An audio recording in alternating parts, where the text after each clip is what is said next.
되시면 또 전화로도 함께 그렇게 위로해 주시면 고맙겠습니다. 오늘 우리에게 주시는 하나님의 말씀 우리 함께 찾아 봉독해 봅니다. 마태복음 11장 1절에서 6절까지의 말씀.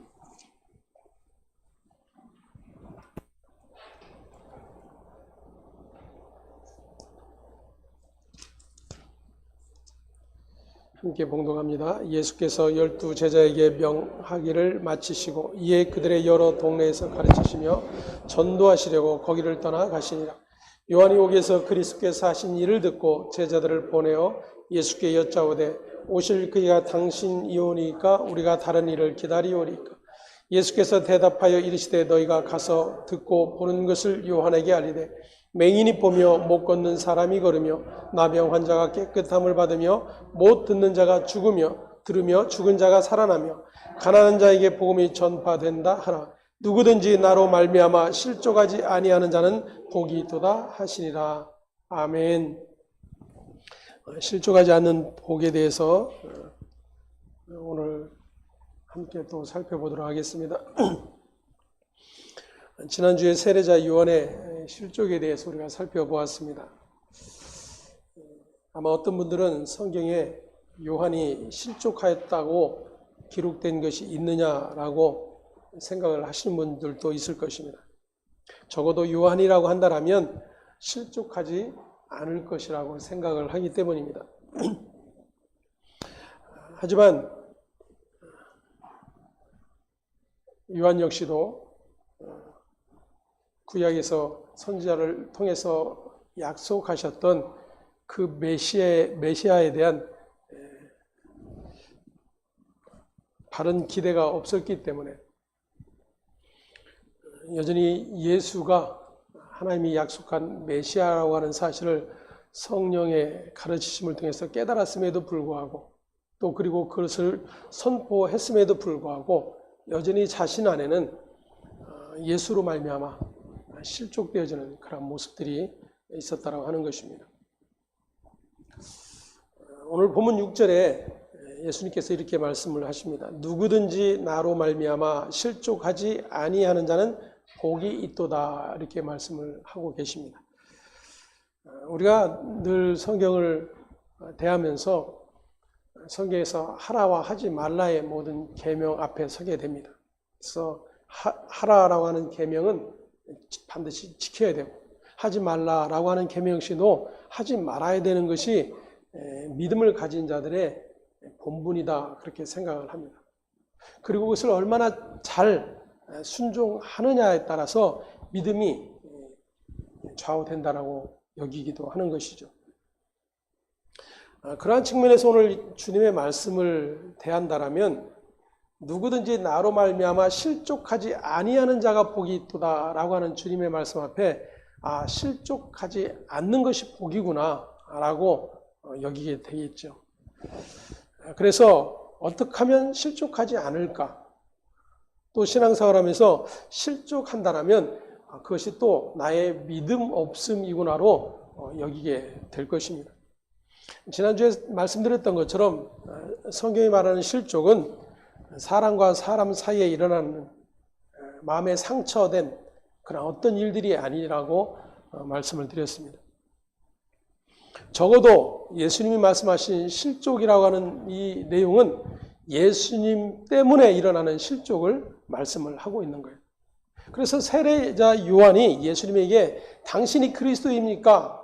라고 물었던 것 역시도 예수님의 그 대답이 나로 인해서 실족하고 있는 그런 요한의 모습을 드러내고 있는 것이죠. 그러면 도대체 누가 실족하지 않을 수 있는가 하는 것입니다. 결론적으로 말씀을 드리면 실족하지 않을 수 있는 자는 아무도 없다는 거예요. 그런데 우리는 의문이 들죠. 나를 보면 예수님 때문에 실족한다라는 생각은 해본 적이 없기 때문이죠. 저 역시 그렇고 여러분 역시도 그럴 것입니다. 성도 때문에 아니면 목회자 때문에 누구 때문에 마음의 상처를 받고 실족하고 교회를 떠나고 교회를 옮기고 하는 그러한 일들은 있을 수 있지만 예수님 때문에 실족한다라고 하는 것은 예수를 믿지 않는 자리로 가는 일이 되어지기 때문이에요. 그래서 예수님이 말씀하시는 이 실족, 예수로 말미암아 일어나는 실족에 대해서는 생각하지 않는 것입니다.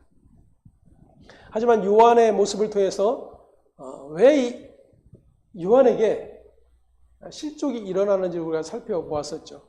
오늘은 또 한 사람의 예를 통해서 그렇게 왜 예수로 말미암아 실족하게 되는지, 그렇게 성경에 이렇게 세례자 요한이나 베드로나 또 다른 제자들의 실족이 일어나고 있다라면 우리 역시도 너무나도 당연하게 그들에게 닥친 그런 문제들이 발생이 된다라면 저와 여러분 역시도 예수 때문에 실족할 수밖에 없는 그런 존재라고 하는 사실을 확인을 하게 될 것입니다. 마태복음 26장으로 한번 가보겠습니다. 31절에서 35절까지의 말씀입니다. 그때에 예수께서 제자들에게 이르시되 오늘 밤에 너희가 다 나를 버리리라. 기록된 바 내가 목자를 치리니 양의 떼가 흩어지리라 하였느니라. 그러나 내가 살아난 후에 너희보다 먼저 갈릴리로 가리라. 베드로가 대답하여 이르되 모두 주를 버릴지라도 나는 결코 버리지 않겠나이다. 예수께서 이르시되 내가 진실로 너에게 이르노니 오늘 밤 닭 울기 전에 내가 3번 나를 부인하리라. 베드로가 이르되 내가 주와 함께 죽을지언정 주를 부인하지 않겠나이다 하고 모든 제자도 그와 같이 말하니라. 아멘.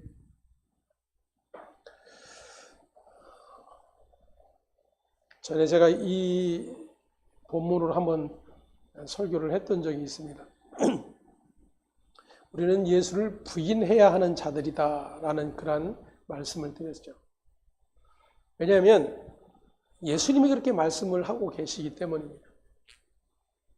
근데 예수님이 말씀하셔도 그 예수의 말이 내게 실제가 되지 않으면 다시 말하면 내가 그 주인이 되어 있으면 예수의 말조차도 들리지 않는다는 거예요. 아니 그 예수님이 말씀하시는 그 예수님의 말씀마저도 내 뜻으로 그것을 꺾어 굴복시키고자 하는 일이 일어나게 되는 것입니다. 그렇다면 이것이 얼마나 하나님 앞에서 교만한 모습인가를 알 수가 있게 되는 것이죠. 예수님께서 붙잡히시던 날 제자들에게 하시는 말씀입니다. 오늘 밤에 너희 모두가 나를 버릴 것이다 라고 말씀을 하고 계신 거예요. 근데 이 예수님이 하시는 말씀마저도 스가랴 선지자를 통해서 예언되었던 그 예언이 어떻게 이루어질 것인지를 미리 밝혀두고 계시는 것입니다. 스가랴 13장 7절 함께 봅니다. 만군의 여호와가 말하노라. 가라 깨어서 내 목자 내 짝된 자를 치라. 목자를 치면 양이 흩어지려니와 작은 자들 위에는 내가 내 손을 들이우리라. 아멘. 예수님께서 제자들에게 하시는 말씀이 너희가 오늘 밤에 모두 나를 버릴 것이다 라고 말씀을 하세요.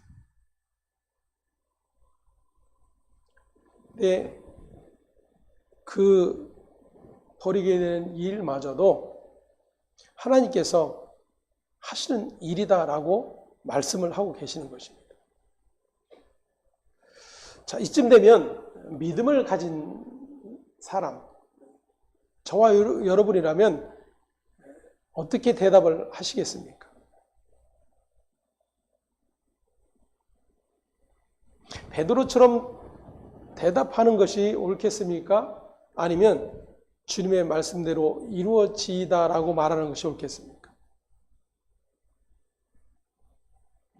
주님의 말씀대로 이루어지다라고 말하는 것이 옳다라고 생각들은 하겠지만 여전히 베드로처럼 이야기를 할 것입니다. 모두 주를 버릴지라도 나는 결코 버리지 않겠나이다. 사실 이것이 우리가 오늘날 신앙생활하면서 붙들고 있는 믿음이 하는 일이죠. 다 주를 부인해도 나는 부인하지 않을 것입니다. 모든 사람이 천국이 없다고 이야기해도 나는 천국이 있음을 믿습니다. 모든 사람이 천국과 지옥이 없다고 이야기를 한다 할지라도 나는 분명하게 믿습니다.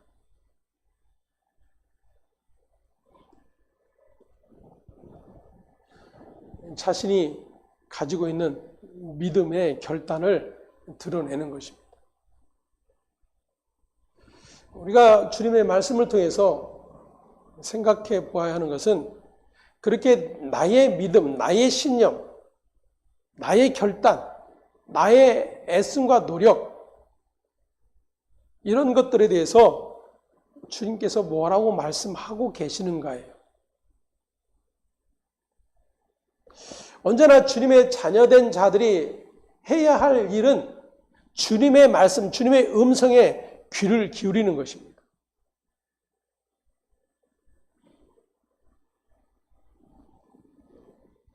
예수님이 말씀하시는 것은 예수님 자신 때문에 모두가 실족할 것이다 라고 말씀을 하고 계시는 거예요. 너희가 나를 버리리라 라고 하는 이 버리리라고 하는 그 단어가 스캔달리조라는 그런 단어입니다. 실족이라고 하는 그런 단어예요. 오늘날도 사용되고 있는 스캔달 그 단어가 여기에서 나온 단어입니다.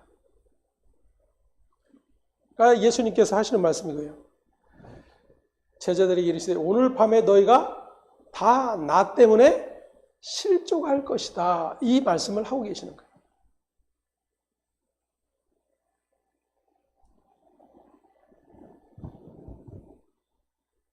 예수님이 그렇게 말씀하실 때에 베드로와 다른 제자들이 어떻게 대답하고 있는가입니다.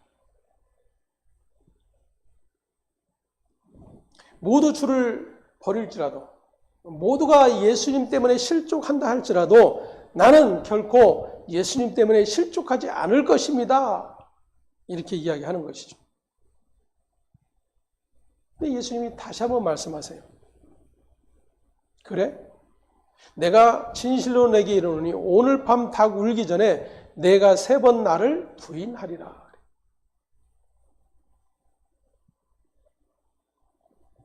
네가 나를 3번 부인하지 않으면 닭이 울지 않을 것이다. 분명하게 말씀을 하고 계시는 것입니다.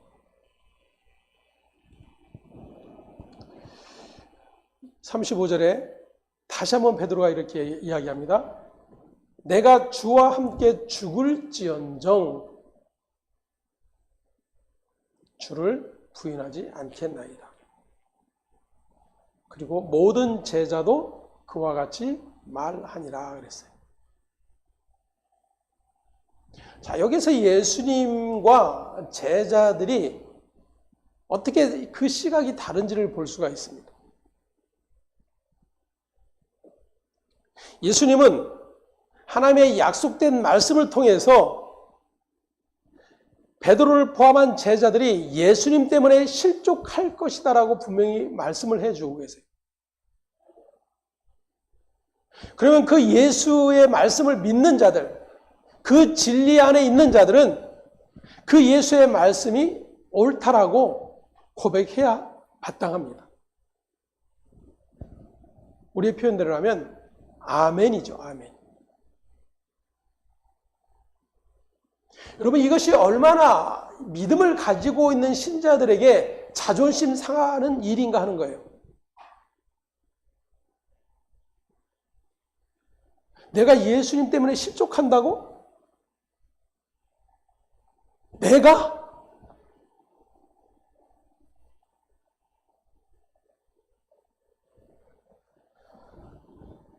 어쩌다 주일 예배 한 번씩 참석하는 저 집사는 혹 몰라도 내가 새벽 예배도 한 번 빠지지 않고 나와 열심히 기도하고 주일 성수하고 11조를 드리고 온갖 교회에 충성하고 봉사하는 내가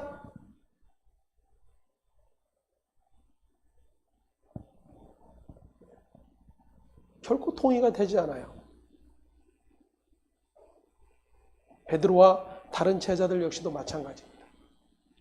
아니, 우리가 누굽니까 지금?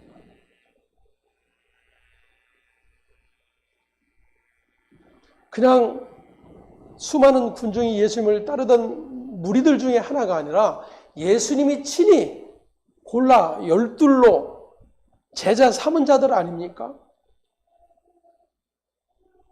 그런 사람들이라면 혹시 몰라도 우리는 그럴 수 없는 것 아닙니까? 지금 베드로와 다른 제자들이 하는 이야기가 그거예요. 우리가 가지고 있는 이 생각과 다르지 않은 것이죠.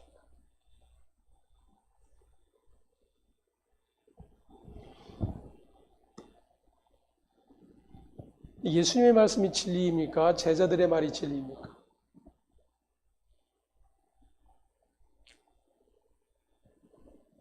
근데 우리는 끝까지 베드로처럼 그러한 믿음의 결단을 하자로 외치는 거죠. 그렇게 죽을지언정 주를 부인하지 않겠다라고 다짐하고 또 다짐했음에도 불구하고 그렇게 연약해서 넘어지지 않느냐. 넘어진 이유를 그들에게 또다시 찾고 있는 것이죠. 예수님이 이 말씀을 하시고 제자들을 데리고 감람산으로 올라가 기도하십니다. 그리고 제자들에게 말씀하시죠. 내가 고민하여 죽게 되었으니 나와 함께 기도하자 그래요. 예수님이 열심히 기도하시다가 돌아와 보니 제자들이 자고 있어요. 그들에게 또 예수님이 부탁하십니다. 잠깐도 그렇게 깨어 있을 수 없더냐? 함께 기도하자. 또 가서 주님이 기도하십니다. 돌아와 보니 그들이 자고 있어요. 또 그들이 깨어 기도했더라면 그들은 부인하지 않았을 것이다 라는 생각들을 하기도 합니다.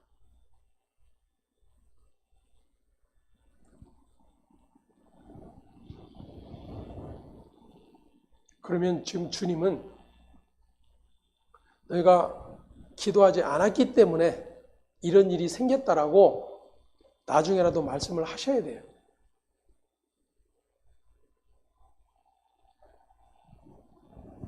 그리고 지금 주님은 그 일이 있기 전에 이미 말씀을 하고 계시는 거예요. 오늘 밤에 너희가 나를 다 버리리라.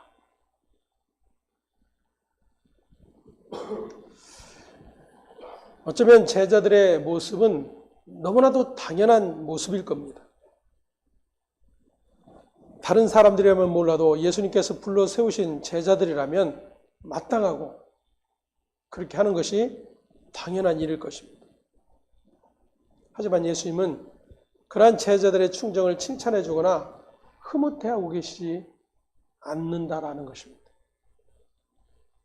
오히려 반드시 나 때문에 실족하게 될 것이다 라고 말씀을 하고 계십니다. 그렇게 자신의 믿음을 굳게 붙들고 있었던 베드로, 하지만 예수님으로 말미암아 어떻게 실족하게 되는지 살펴봅니다. 마태복음 26장 58절 함께 봅니다. 베드로가 멀찍이 예수를 따라 대제사장의 집 뜰에까지 가서 그 결말을 보려고 안에 들어가 하인들과 함께 앉아 있더라. 이제 예수님께서 붙잡히십니다. 그리고 대제사장의 집 뜰에 신문을 받게 됩니다. 근데 베드로가 멀찍이 그 광경을 지켜보고 있었어요. 결말이 어떻게 될까 보려고.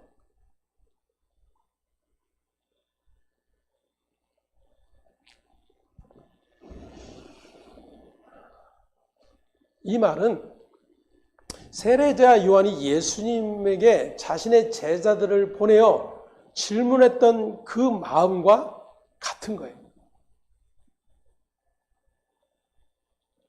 자신이 성령을 통해서 깨닫고 들었던 그 약속된 메시아가 예수라는 사실이 확인되었는데도 불구하고 그 메시아가 오셔서 일어나게 될 심판이 일어나지 않기 때문에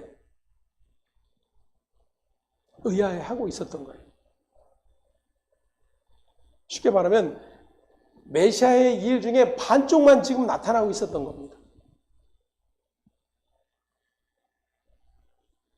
그래서 정말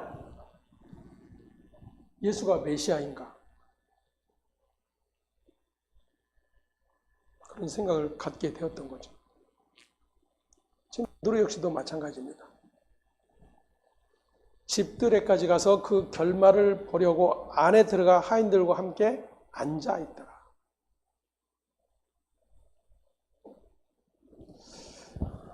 여전히 베드로는 예수가 메시아라고 하는 사실을 믿고 있었던 겁니다. 그리고 이제 연약한 모습처럼 지금 붙들렸지만 그 메시아의 권세로, 다윗 왕과 같은 권세로 그 대적들을 무찌르고 멋지게 메시아됨을 드러낼 것으로 기대하고 있었던 거예요.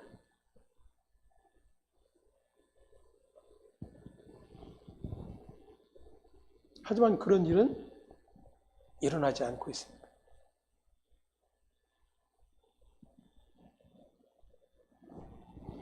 26장 69절로 가보겠습니다. 69절에서 74절까지 말씀 함께 봅니다. 베드로가 바깥 뜰에 앉았더니 한 여종이 나와 이르되 너도 갈릴리 사람 예수와 함께 있었도다 하거늘 베드로가 모든 사람 앞에서 부인하여 이르되 나는 내가 무슨 말을 하는지 알지 못하겠노라 하며 앞문까지 나아가니 다른 여종이 그를 보고 거기 있는 사람들에게 말하되 이 사람은 나사렛 예수와 함께 있었도다 하며 베드로가 맹세하고 또 부인하여 이르되 나는 그 사람을 알지 못하노라 하더라.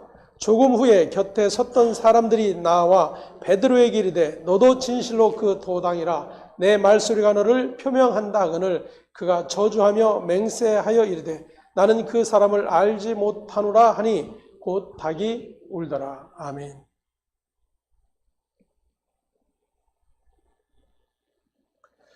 이제 베드로는 모든 사람 앞에서 맹세합니다. 맹세.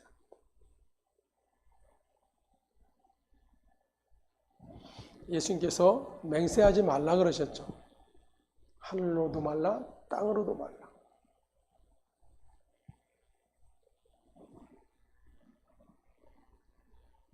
이미 예수님에게 들었습니다. 그럼에도 불구하고 지금 자신이 믿고 있는 그 믿음의 무너짐 앞에서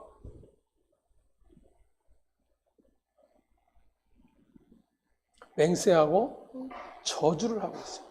누구를요?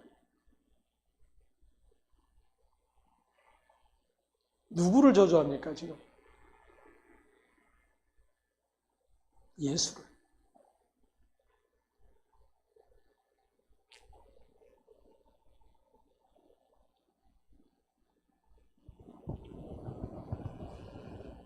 우리는 이러한 베드로의 모습에 충격을 받게 됩니다. 그래도 예수님의 제자인데 그것도 떵떵 치면서 호언장담하더니 최소한 인정이라도 해야 되는 거 아닌가? 맞다. 내가 그의 제자다.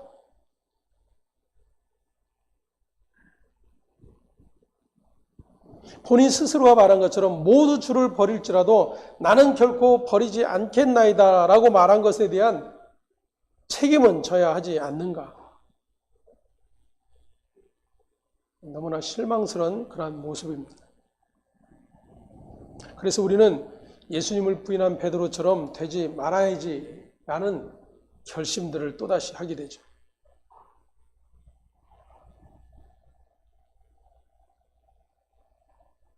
예수님을 부인하는 베드로, 그 믿음 없음의 자리에 가서는 안 된다라고 생각들을 하는 것입니다. 심지어 예수님의 말씀마저도 자신의 견고한 신앙적 믿음이 밀어내고 있음을 보게 되는 것이죠. 세례자 요한처럼 베드로 역시도 자신들이 믿고 기다리던 메시아가 있었기 때문입니다. 그런데 허무하게도 아무런 저항도 없이 잡혀 신문을 받고 있는 예수의 모습에 실족하게 되는 것입니다.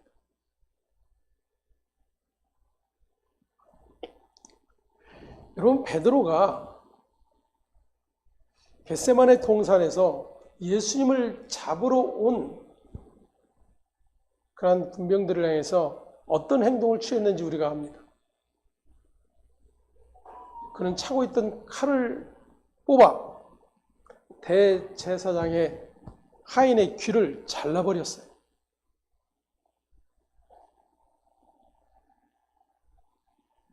적어도 다른 사람들로 인해서는 실족하지 않는 모습을 보입니다. 대제사장 때문에 실족하는 모습을 보이지는 않아요. 어떻게 이 땅의 종교 지도자요, 하나님의 말씀을 가르치고 하나님의 모든 일들을 대행하는 대제사장의 하인이, 아니 그 대제사장이 예수를 잡아오라고 이야기할 수 있는가? 대제사장 때문에 실족하지 않아요.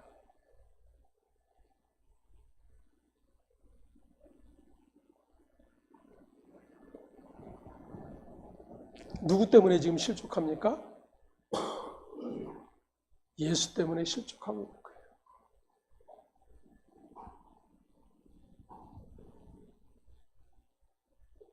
유대인들에게는 너무나도 분명한 하나님의 말씀이 있었습니다. 그리고 그 하나님의 말씀을 통해 메시아의 모습을 확인할 수 있었습니다. 그럼에도 불구하고 자신들이 보고자 하는 메시아만 기대하고 있었던, 이사야 선지자는 이렇게 예언하고 있습니다. 53장 1절에서 3절의 말씀을 함께 봅니다. 우리가 전한 것을 누가 믿었느냐? 여호와의 팔이 누구에게 나타났느냐? 그는 주 앞에서 자라나기를 연한 순 같고 마른 땅에서 나온 뿌리 같아서 고운 모양도 없고 풍채도 없은즉 우리가 보기에 흠모할 만한 아름다운 것이 없도다. 그는 멸시를 받아 사람들에게 버림받았으며 간고를 많이 겪었으며 질고를 아는 자라. 마치 사람들이 그에게서 얼굴을 가리는 것 같이 멸시를 당하였고 우리도 그를 귀히 여기지 아니하였도다. 아멘. 이미 성경을 통해서 이 땅에 보내질 메시아의 모습을 그려주고 있어요.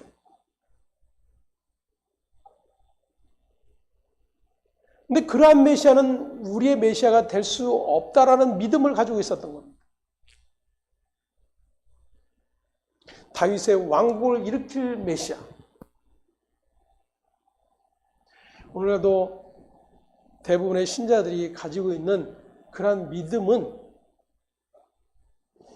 예수로 말미암아 자신에게 일어날 기대와 자신의 뜻에 부응할 예수를 기다리고 있어요.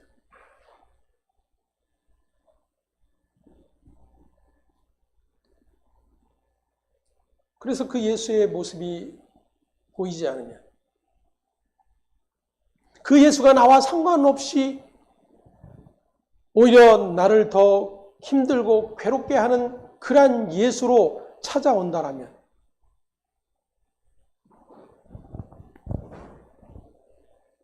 다른 누구 때문이 아닌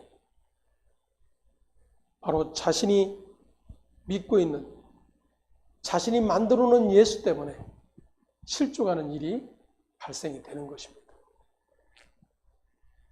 베드로 역시 사람들에 의해 잡히시며 사내들인 앞에서 힘없이 재판받으시는 모습에 처절하게 무너지고 있는 거예요. 아무도 그를 귀히 여기지 않는다는 이사야 선지자의 선포처럼 사람들의 멸시를 받으시는 예수님을 하나님의 아들로 그리스도로 인정하고 그 편에 설 자는 아무도 없었다라는 것입니다. 그것은 예수님의 수제자였던 베드로조차 마찬가지였습니다. 성경은 그렇게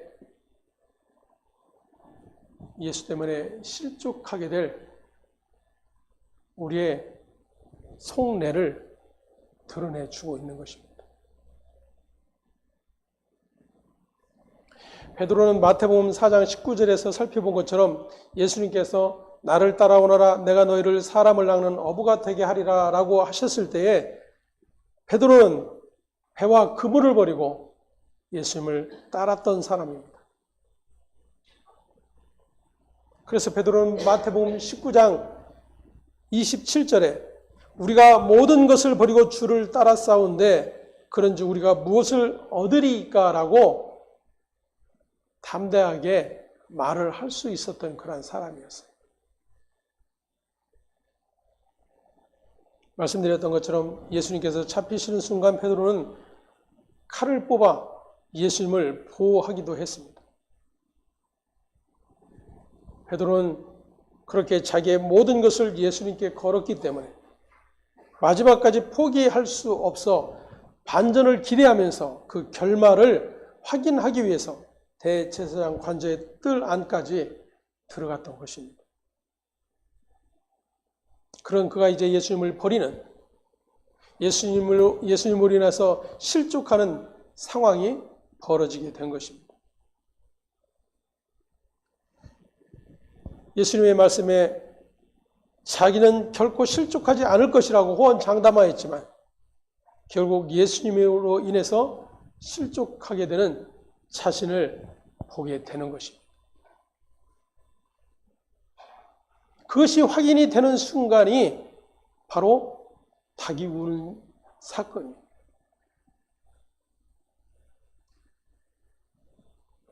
원문의 뜻대로 표현한다면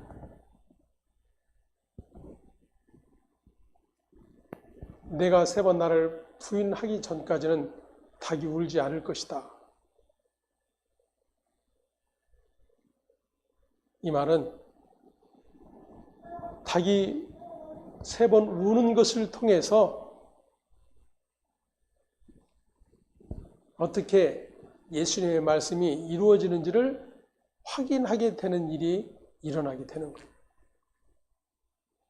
자, 신자는 그렇게 예수님의 말씀 앞에서 자기의 자신이 확인이 되는 사건이 일어나야 되는 거예요.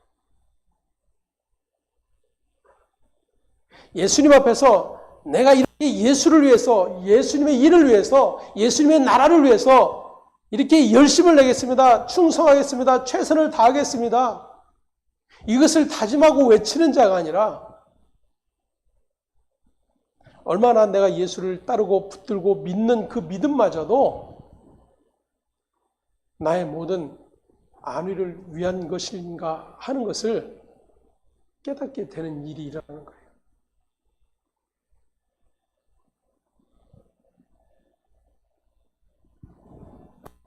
베드로가 예수님을 부인하여 실족한 것은 그 넘어지는 것으로 인해 자신이 예수님을 얼마나 몰랐던 죄인이었는지를 처절하게 깨달아야 했고 그것을 통해 자기 자신이 부정되어지고 십자가에 죽어야 십자가 예수 그리스도만 드러나고 증거되는 일이 일어나게 된다는 사실을 확인하는 일이 되는 겁니다.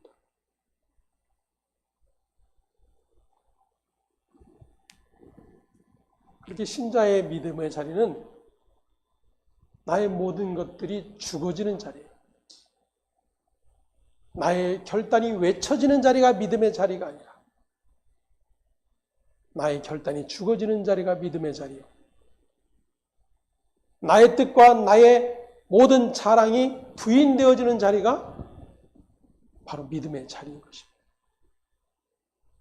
그것이 바로 십자가의 자리예요. 예수님은 제자들에게 여러 번 십자가에 대해서 말씀을 해 주셨습니다. 그것이 하나님의 나라다. 그것이 예수님이 이 땅에 오신 이유다.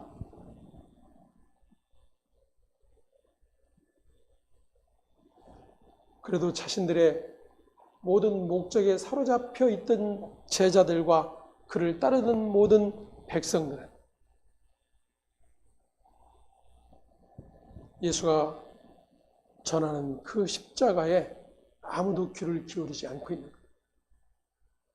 이사야 선지자를 통해서 말씀해 주셨던 그 말씀이 어떻게 지금 예수에게서 나타나고 있는지를 아무도 볼 수가 없는 것입니다.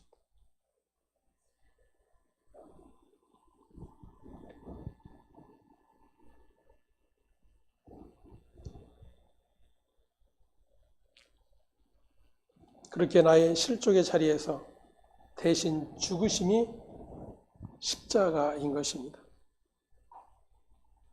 그렇게 실족할 수밖에 없는 저와 여러분임을 깨닫게 될 때에 그 십자가의 은혜를 붙드는 자리로 또다시 한 걸음 나아가게 되는 것입니다. 그렇게 예수님으로 인해 실족할 것이지만 죽음에서 부활하셔서 먼저 제자들을 기다리실 것을 약속을 하고 계셨어요. 오늘 본문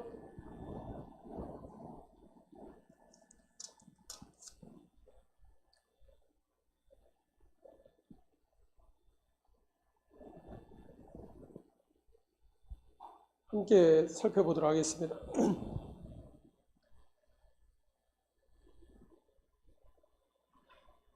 아까 말씀드렸던 마태복음 26장 32절입니다. 함께 봉독합니다. 그러나 내가 살아난 후에 너희보다 먼저 갈릴리로 가리라. 아멘. 마태복음 26장 32절입니다. 31절에서 예수님께서 오늘 밤에 너희가 다 나를 버리라. 나 때문에 실족할 것이다. 라고 말씀하신 후에 그러나 내가 살아난 후에 너희보다 먼저 갈릴리로 가리라 이렇게 말씀을 하고 계셨어요. 다시 말씀드리면 예수님은 제자들이 예수님 때문에 실족할 것을 알고 계십니다. 그래서 베드로에게 말씀하셨고 제자들에게 말씀하셨어요. 오늘 밤 너희가 다 나 때문에 실족할 것이다.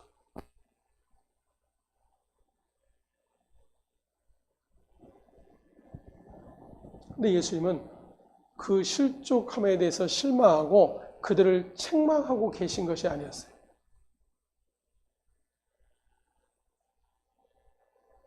그들은 당연하게 자신 때문에 실족할 수밖에 없는 자들이라고 하는 것을 알고 계셨기 때문입니다. 그래서 미리 말씀을 하시는 거죠. 내가 살아난 후에, 다시 말하면 십자가에 달려 죽고 부활한 후에 내가 너희보다 먼저 갈릴리로 갈 것이다. 예수님이 제자들에게 다시 찾아오실 것을 약속하고 계십니다.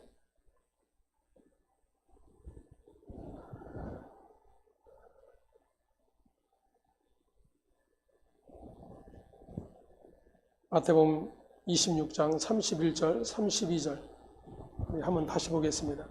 그때에 예수께서 제자들에게 이르시되 오늘 밤에 너희가 다 나를 버리라. 기록된 바 내가 목자를 치리니 양의 떼가 흩어지리라 하였느니라. 그러나 내가 살아난 후에 너희보다 먼저 갈릴리로 가리라. 아멘. 이게 복음이에요.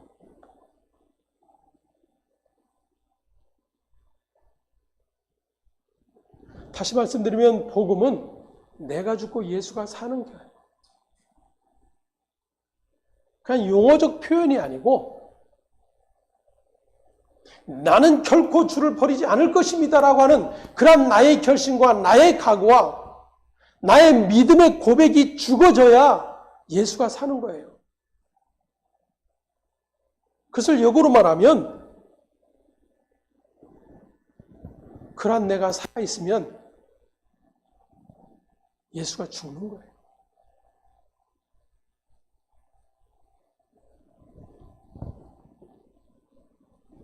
왜 예수가 십자가에 달려 죽으셨는지를 우리가 너무 잘 알고 있지 않습니까?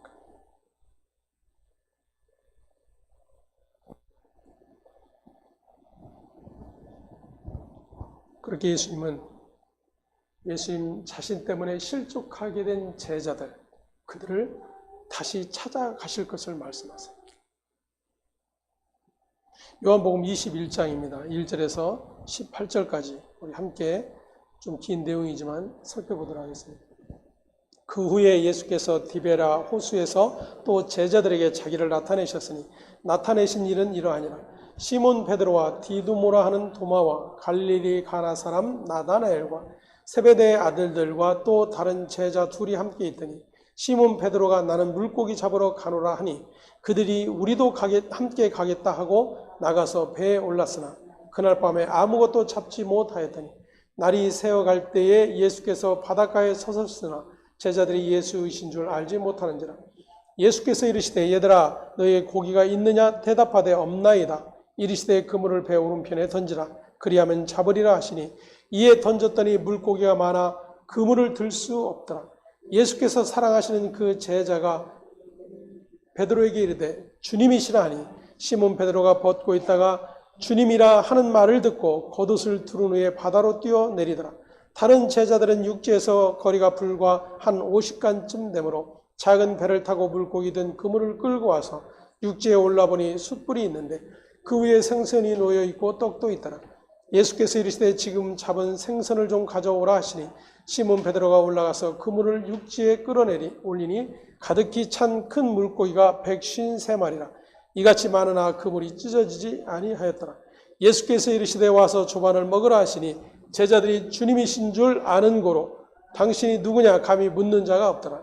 예수께서 가셔서 떡을 가져다가 그들에게 주시고 생선도 그와 같이 하시니라. 이것은 예수께서 죽은 자 가운데서 살아나신 후에 세 번째로 제자들에게 나타나신 것이라. 그들이 조반 먹은 후에 예수께서 시몬 베드로에게 이르시되 요한의 아들 시몬아 내가 이 사람들보다 나를 더 사랑하느냐 하시니 이르되 주님 그러하나이다.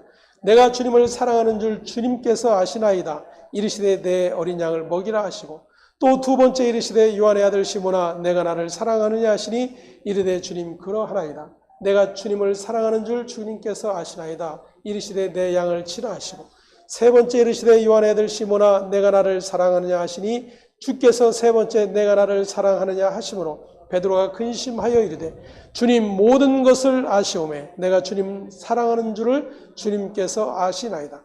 예수께서 이르시되 내 양을 먹이라. 내가 진실로 진실로 내게 이르노니 내가 젊어서는 스스로 띠뛰고 원하는 곳으로 다녔거니와 늙어서는 내 팔을 벌리리니 남이 내게 띠뛰고 원하지 아니하는 곳으로 데려가리라. 아멘.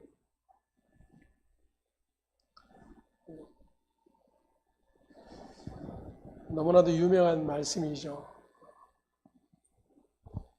예수께서 제자들에게 다시 찾아오셨고 베드로에게 내가 나를 사랑하느냐 세 번씩 물으신 장면입니다.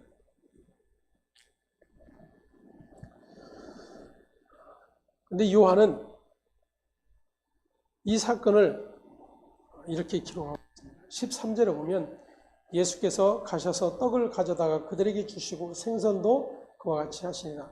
이것은 예수께서 죽은 자 가운데서 살아나신 후에 몇 번째로? 세 번째로 제자들에게 나타나신 것이라. 여러분 예수님이 부활하셨어요. 그리고 제자들에게 나타나셨습니다. 부활하심을 증거해 주셨습니다. 한 번도 아니고 두 번씩이나 보여주셨습니다. 그런데 지금 제자들이 어디에 와 있어요? 처음 자리로 다시 돌아와 있는 거예요.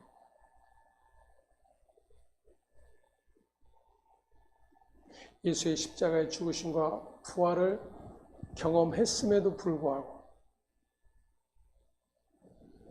그들은 모두가 다시 옛날 처음 자리로 돌아와 있는 것입니다. 고기에 잡혔느냐? 아니요. 배 오른편에 그물을 던지다. 처음 예수님을 만났을 때 베드로가 한 고백이 있죠. 밤이 맞도록 수고하여 한 마리도 잡지 못했지만 주의 말씀을 의지하여 그물을 내리리이다.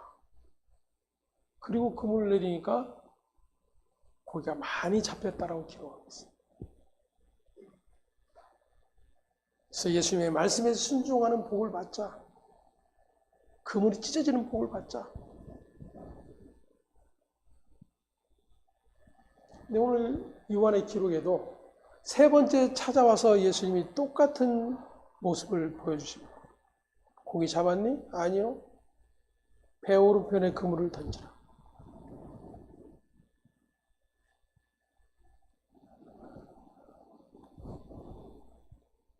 그물을 육지에 끌어올리니 가득히 찬 큰 물고기가 153마리라 이렇게 기록을 하고 있습니다. 여러분, 예수님 말씀에 순종해서 고기 많이 잡는 것이 복이에요? 지금 예수님이 주시는 복이 그겁니까?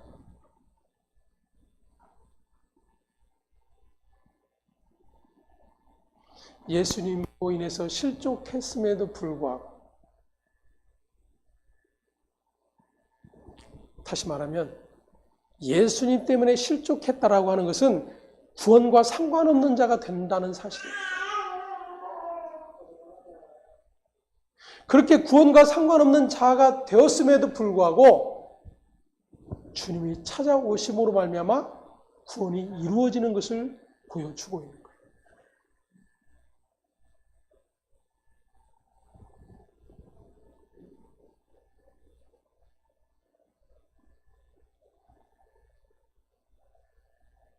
우리는 실족할 수밖에 없는 자이지만 우리에게 찾아오셔서 실족하지 않는 자로 세우시는 분이 주님이십니다.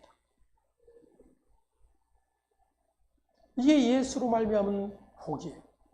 실족하지 않는 자의 복. 내가 실족하지 않는 것이 복이 아니라 나는 실족할 수밖에 없는 그런 존재이지만 주님이 내게 찾아오시고 나를 붙드시고 나를 당신의 구원의 자리로 이끌어 가시기 때문에 실족하지 않는 자가 된다는 거예요. 이것이 그의 은혜로 부르심을 받은 성도의 복임을 믿으시기를 바랍니다. 이 복에 눈이 뜨여지지 않으면 그물 찢어지기만을 기대하는 거예요. 아, 예수님이 특별한 능력을 갖고 계시구나. 그 말씀에 순종하면 복 받는구나.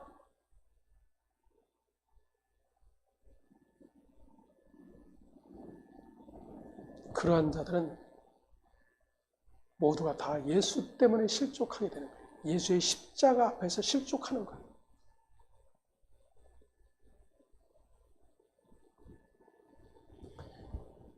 요한복음 21장 18절에 이렇게 기록하고 있습니다. 우리 함께 봅니다. 내가 진실로 진실로 내게 이르노니 내가 젊어서는 스스로 띠띠고 원하는 곳으로 다녔거니와 늙어서는 내 팔을 벌리리니 남이 내게 띠띠우고 원하지 아니하는 곳으로 데려가리라. 아멘. 나는 결코 예수님 때문에 실족하지 않겠습니다라고 외치는 믿음의 자리가 아니라 나는 예수님 때문에 실족할 수밖에 없는 자이군요를 깨닫는 자리가 바로 믿음의 자리라고 하는 사실입니다. 믿음은 그렇게 내가 아닌 예수가 전부인 것입니다. 내가 원하는 자리가 아닌 예수가 원하는 자리로 끌고 가심이 실족하지 않는 자의 자리라고 하는 것을 믿으시기를 바랍니다. 후에 베드로는 이 복에 대하여 이렇게 전해주고 있습니다. 베드로 후서 1장 1절에서 4절의 말씀 함께 봅니다. 예수 그리스도의 종이며 사도인 시몬 베드로는 우리 하나님과 구주 예수 그리스도의 의를 힘입어 동일하게 보배로운 믿음을 우리와 함께 받은 자들에게 편지하노니 하나님과 우리 주 예수를 알므로 은혜와 평강이 너에게 더욱 많을지어다. 그의 신기한 능력으로 생명과 경건에 속한 모든 것을 우리에게 주셨으니 이는 자기의 영광과 덕으로서 우리를 부르신 이를 알므로 말미암음이라. 이로써 그 보배롭고 지극히 큰 약속을 우리에게 주사 이 약속으로 말미암아 너희가 정욕 때문에 세상에서 썩어질 것을 피하여 신성한 성품에 참여하는 자가 되게 하려 하셨느니라. 아멘.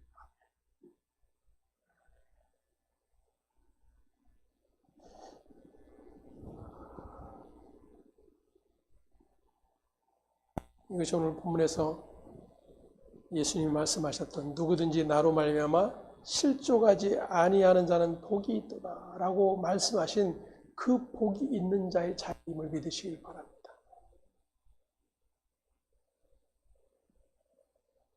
예수 그리스도의 종이며 사도인 시몬 베드로는 우리 하나님과 구주 예수 그리스도의 의를 힘입어 할렐루야. 자기는 예수님 앞에 예수님 때문에 어떻게 실족한 존재였는지를 자신뿐만 아니라 모든 사람들이 알고 있어요. 그럼에도 불구하고 하나님과 우리 주 예수 그리스도의 의를 힘입어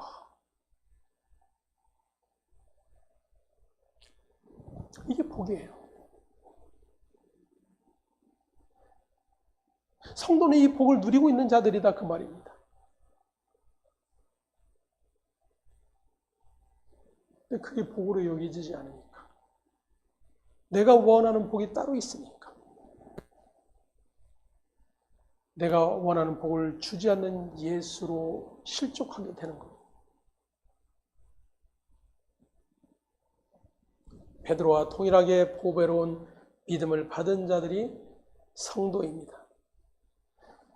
베드로가 받은 보배로운 믿음이 무엇인지를 오늘 말씀을 통해서 우리가 살펴보았습니다. 자신은 실족하여 주님을 버렸지만 주님께서 그를 끝까지 붙들고 계셨던 것입니다. 이러한 같은 믿음이 있는 사람은 하나님과 우리 주 예수를 알아감으로 은혜와 평강을 누리게 될 것에 대해서 베드로가 이야기를 해주고 있는 것입니다. 저와 여러분 날마다 예수님 때문에 실족하는 일들이 일어나는 자들입니다. 그렇게 실족할 수밖에 없기에 주님의 신실하심이 더욱 절대적으로 필요한 것입니다. 우리는 실족하고 주를 버릴지라도 주님께서 실족하지 않으시고 우리를 버리지 아니하심으로 하나님의 약속이 이루어지고 있는 것입니다. 이것이 실족하지 않는 복을 누리고 있는 놀라운 은혜인 것을 우리 모두 함께 고백할 수 있기를 간절히 소망합니다. 기도하겠습니다. 하나님 감사합니다. 우리는 얼마나 우리 자신을 알지 못하고 살아왔는지 모릅니다.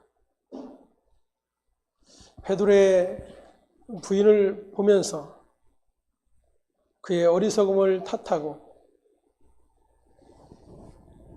그의 용기 없음을 탓하고 그가 함께 기도하지 못하였음을 탓하며 우리는 결코 그러지 않겠노라고 다짐하고 또 다짐합니다. 하지만 이것이 얼마나 예수를 모르는 일이며 나를 모르는 일인지를 오늘 말씀을 통해서 또다시 깨닫게 됩니다.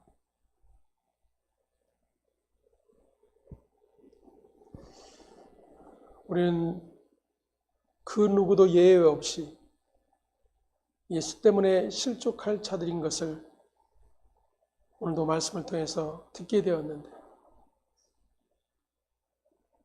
그렇게 예수 앞에서 실족할 수밖에 없는 나의 존재를 들여다보게 하시고 그렇게 주님을 떠나 부활하신 주님을 목격하게 하였음에도 불구하고 또다시 자기의 자리로 돌아가 버리는 그러한 제자들을 버리지 아니하시고 찾아와 이제 그들의 뜻이 아닌 주님의 뜻대로 그들을 이끌어 가실 것을 말씀해 주시니 감사를 드립니다.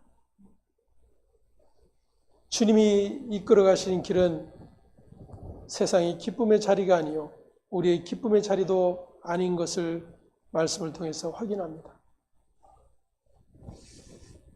그러하기에 우리는 환영할 수 없고 기뻐할 수 없지만 주께서 보이신 생명의 기름을 알게 될 때에 그 모든 것이 나의 영광의 자리요 기쁨의 자리요 찬송의 자리임을 고백하지 않을 수가 없습니다. 이 시간도 바라고 소망하는 것은 그렇게 우리 사랑 모든 지체들이 내가 부인되어지고